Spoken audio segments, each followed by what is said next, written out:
Assalamualaikum warahmatullahi wabarakatuh.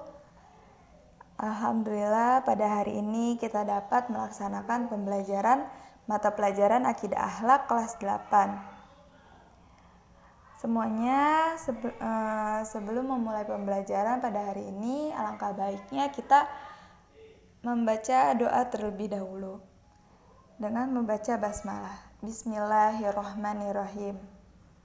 Baik, pada hari ini kita akan membahas materi tentang sabar, syukur, dan qanaah.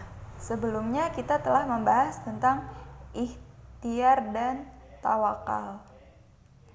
Baik, di sini ada pengertian tentang sabar. Sabar artinya menahan, mencegah, atau tabah. Sabar adalah menahan diri dari sifat kegundahan dan rasa emosi, kemudian menahan lisan dari keluh kesah, serta menahan anggota tubuh dari perbuatan yang tidak terarah. Nah, seorang bisa dikatakan sabar apabila kehidupannya selalu memandang ke arah kemajuan dalam arti positive thinking, serta memperkuat sabarnya dengan iman dan meyakini kebenaran akan janji-janji Allah Subhanahu wa Ta'ala. Sabar dapat diartikan sebagai tabah, tahan uji, dan tahan terhadap suatu cobaan. Orang yang sabar adalah orang yang tahan dalam menerima hal-hal yang kurang disenanginya dengan penuh keikhlasan. Karena orang yang sabar itu yakin bahwa setiap kesulitan pasti ada kemudahan. Sebab orang yang sabar itu akan mendapatkan pahala dari Allah Subhanahu wa Ta'ala karena merupakan sifat yang terpuji. Nah, di sini ada sifat lawan dari sifat sabar, yaitu sifat tergesa-gesa atau ajalah, yang merupakan sifat dasar dari setan. Di sini ada dalil tentang sabar. Bismillahirrahmanirrahim. Innama yuwaffas sabiruna ajrahum bighairi hisab. Yang artinya, sesungguhnya hanya orang-orang yang bersabarlah yang dicukupkan pahala mereka tanpa batas. Quran Surat Az-Zumar ayat 10. Selain dalam Surat Az-Zumar, dalil tentang bersabar juga dijelaskan dalam Quran Surat Al-Baqarah ayat 153, yang bunyinya seperti ini. Bismillahirrahmanirrahim. Ya ayyuhallazina amanu sta'inu bis-sabri was-shalah. Innallaha ma'as-sabirin. Yang artinya, hai orang-orang yang beriman, jadikanlah sabar dan sholat sebagai penolongmu. Sesungguhnya Allah beserta orang-orang yang sabar. Ayat tersebut menunjukkan bahwa sabar itu merupakan kunci penyelesaian setiap masalah, ujian, dan cobaan. Dengan kesabaran, semuanya akan berakhir dengan baik dan selamat. Sebaliknya, tanpa kesabaran, segala sesuatu pasti akan berujung dengan malapetaka. Jadi, kesabaran ini harus kita pegang dengan teguh dalam kehidupan kita sehari-hari. Jadi setiap kali kita tertimpa masalah, maka bersabarlah.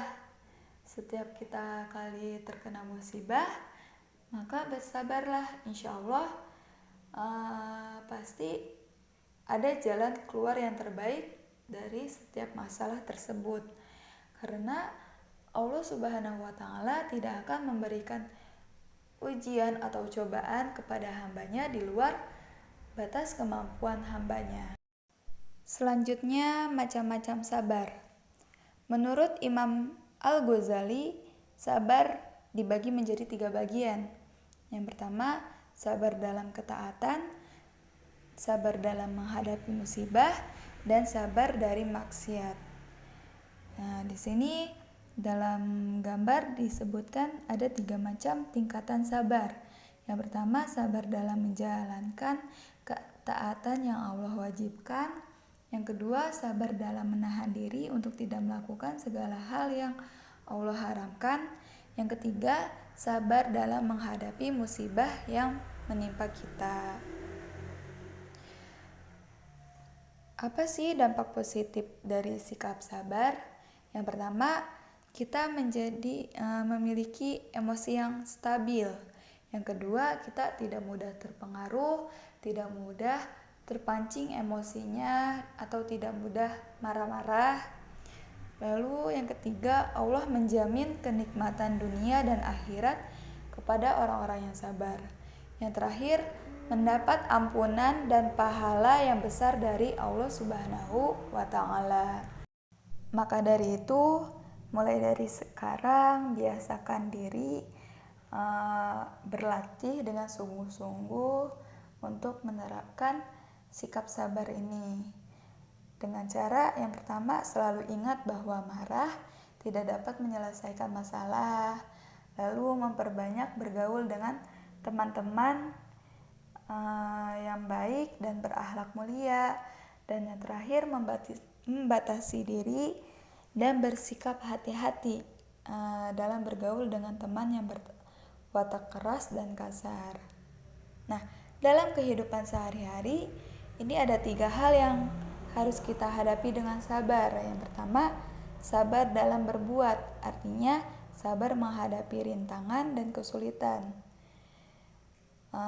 Jadi sabar di sini mengandung pengertian tekun, gigih, dan bekerja keras. Contohnya, misalkan kita dikasih tugas nih sama guru, maka kita kerjakan tugas itu dengan sungguh-sungguh. Lalu yang kedua, di sini ada sabar dalam menderita, yang artinya sabar menerima musibah atau cobaan. Jadi ketika kita ditimpa musibah, maka jangan mengeluh, tapi terima dengan penuh kesabaran.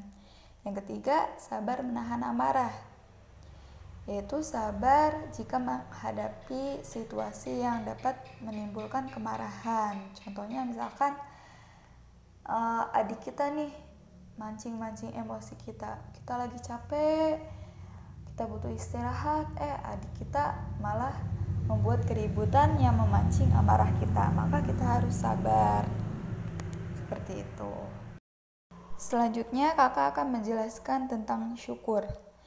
Syukur berasal dari bahasa Arab syakara yaskuro syukron, yang artinya berterima kasih. Bersyukur berarti kita berterima kasih kepada Allah Subhanahu wa Ta'ala atas karunia yang dianugerahkan Allah Subhanahu wa Ta'ala. Nah, sedangkan menurut istilah, syukur ialah memberikan pujian kepada Allah dengan cara taat kepadanya, tunduk dan berserah diri hanya kepada Allah Subhanahu wa Ta'ala, serta beramar ma'ruf nahi mungkar. Di sini ada dalil tentang bersyukur. Kakak akan bacakan. Bismillahirrahmanirrahim. Wa iz ta'azzana rabbukum la in syakartum la azidannakum wa la in kafartum inna azabi lasyadid. Yang artinya, dan ingatlah ketika Rabbmu memaklumkan, sesungguhnya jika kamu bersyukur, niscaya aku akan menambah nikmat kepadamu. Tetapi jika kamu mengingkari nikmatku, maka pasti azabku sangat berat. Dalam Quran Surat Ibrahim ayat 7. Di sini ada 3 cara bersyukur. Yang pertama, bersyukur dengan lisan, bersyukur dengan hati, bersyukur dengan badan. Syukur itu hati memahami, mulut berkata alhamdulillah, dan badan beramal dengan beribadah. Lalu selanjutnya yaitu kakak akan membahas tentang qanaah. Qanaah memiliki arti merasa cukup, rela atau suka menerima yang dibagikan kepadanya.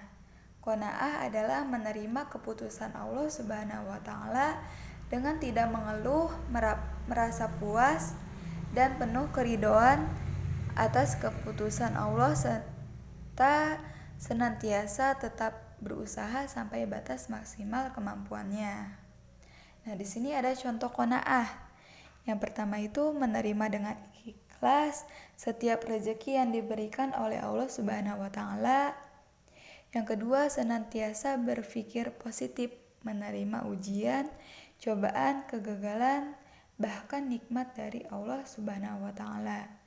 Yang ketiga, bekerja keras dan tetap optimis. Yang keempat, tidak berlebih-lebihan, artinya membelanjakan harta ini sesuai dengan kebutuhan kita. Alhamdulillah, semua materi telah kakak bahas. Materi bab 3 sudah kakak bahas semua.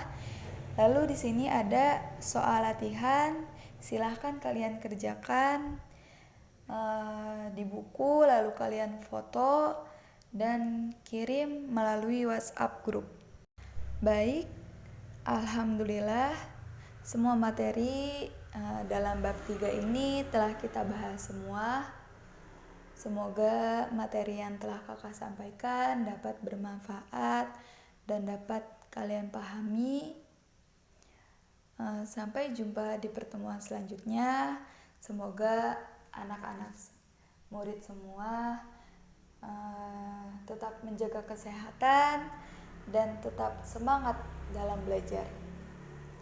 Sebelum kakak tutup, alangkah baiknya kita membaca hamdalah dan kafaratul majlis. Alhamdulillahirabbil alamin. Subhanaka Allahumma wa bihamdika asyhadu alla ilaha illa anta astaghfiruka wa atubu ilaih. Wallahul muwaffiq ila aqwamit thoriq. Wassalamualaikum warahmatullahi wabarakatuh.